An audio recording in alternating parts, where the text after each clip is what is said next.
Hello, welcome to Rashi Parasha Study, Parashat Tavo. This week we're going to focus on a Rashi that does something pretty cool. Rashi contrasts the Kilalot and Berachot in Parashat Tavo to the Kilalot in Parashat Bechukotai.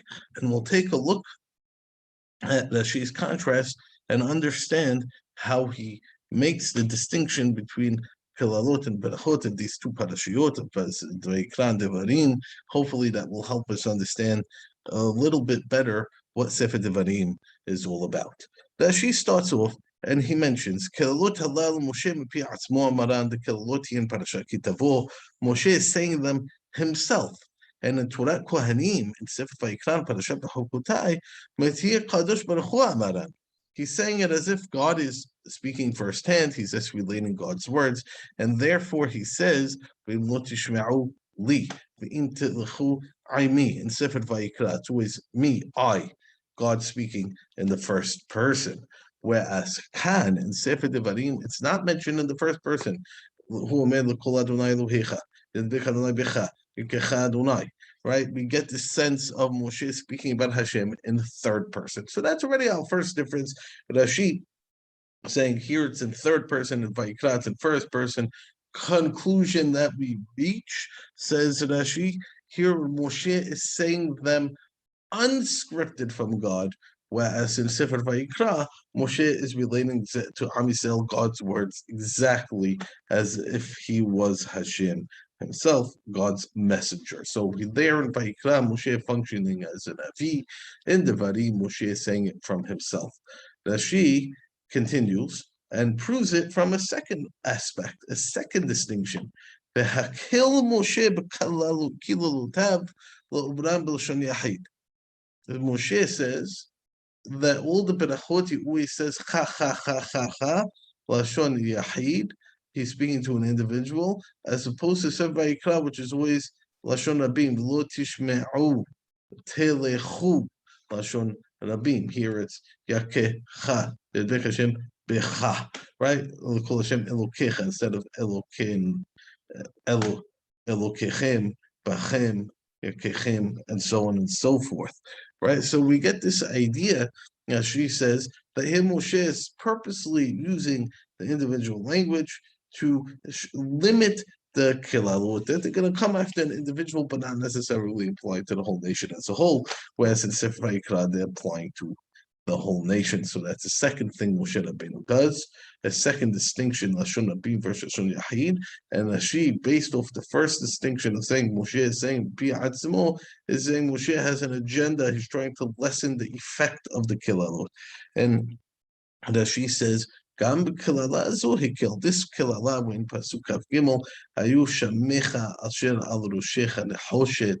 The sky should be like copper, and the aretz asher tachtecha kabarzel should be like iron. Rashi says it's also a lessening of the previous kilalot in Sefer Vayikra. Because in Sefer Vayikra it says shemechem kabarzel v'artzechem kaneshusha. It says the sky should be like iron, and you'll land like copper. Here we switch it. The sky is like copper, and the land like iron. What's the difference? In Sefer Vayikra, when it says your skies should be like iron, iron doesn't sweat. So therefore, there's not going to be any form of moisture coming to the world in Sefer Vayikra. But copper sweats. I really don't know what that means, by the way. I'm just working off Rashi here. You could ask some alchemist or something like that who might know better. But copper sweats, and therefore it's bad. If I say the sky is going to be like iron, it doesn't sweat. There's no moisture whatsoever. Copper gives us a little bit of moisture, and therefore the land is going to be like copper. Is very bad because it's going to destroy the perot. We don't want the moisture coming from the land. We want it coming from the heaven. And therefore, Moshe Rabbeinu switches it, and he says, "No, your shamayim is going to be like copper with sweat, so there'll be some form of moisture, and the artist is not going to sweat, and therefore it'll be like barzel, like iron that doesn't sweat and doesn't cancel out the crops that are growing, and therefore another way that Moshe is being makil b'klalot. So Rashi in total points out through three distinctions. Number one, God speaking in first person, or in Sefer Devarim, God being referred to in third person. Number two, in Sefer Vayikra, Moshe is speaking to the nation as a whole, or Hashem speaking to the nation as a whole. In Sefer Devarim, we have it as Lashon Yahid speaking to an individual. Thirdly, the idea of copper and Artzechim Kanehusha, Shemechem Kabezel, Artzechem Kanehushan Vayikra switches to Shamecha Nehoshet Artzecha Kabarzel, and therefore Rashi makes this analysis of the Kilalot, and he ends up, don't think, however, it's still a Klala at the end of the day. There's still not really Perot that are really going to come out. There's still not going to really be moisture. The land is going to still be some form of metal, and the sky is going to be some form of metal, meaning very hard to get moisture or fruit from it. So either way, it's still a Klala. But what's happening here? What does this mean that Rashi is saying, that Moshe is saying it Mipiatzman? Meaning it's really Mipiatzmo.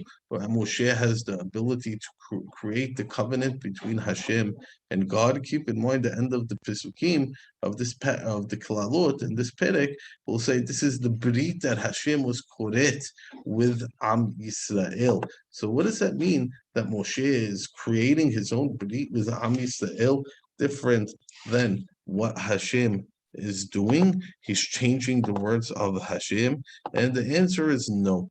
The answer, I think, and it's a nice answer, what it means is that, especially when you see the words at the end of the Perek, Asher Siva Hashem et Moshe l'chrot b'nei Israel, Moshe asked permission for God to be able to state the terms of the Berit. That if we're renewing the Berit now, Moshe is asking permission, Hashem, allow me to edit some things. Hashem agrees and gives permission to Moshe and considers it the Berit he's being koret with Am Yisrael. And therefore, the second Berit that we have is Moshe actually limiting the scope of punishment for Am Yisrael, and almost in a certain sense fixing from the first Brit what it was. That's how Rashi views this idea, which is very interesting. If you want to see a completely different approach, that Ramban says the two Beritot connected the two Galuyot, the two different exiles, and he analyzes the difference of the Kilalot in these two Beritot of Vayikra and Devarim as referring to the historical happenings of Am Yisrael in the first Beit HaMikdash and in the second Beit HaMikdash and that destruction thereafter, which I think is fascinating as well. But basically what both two of our great rabbis are teaching us, both Rashi and Ramban, we need to analyze the text. We need to compare it to what comes beforehand. When the text especially makes a comparison to the previous Berit, it means look there, see if anything is different, and then try to give some sense of meaning to the distinctions that you can identify. And here is Rashi doing that in a beautiful way. Shabbat Shalom.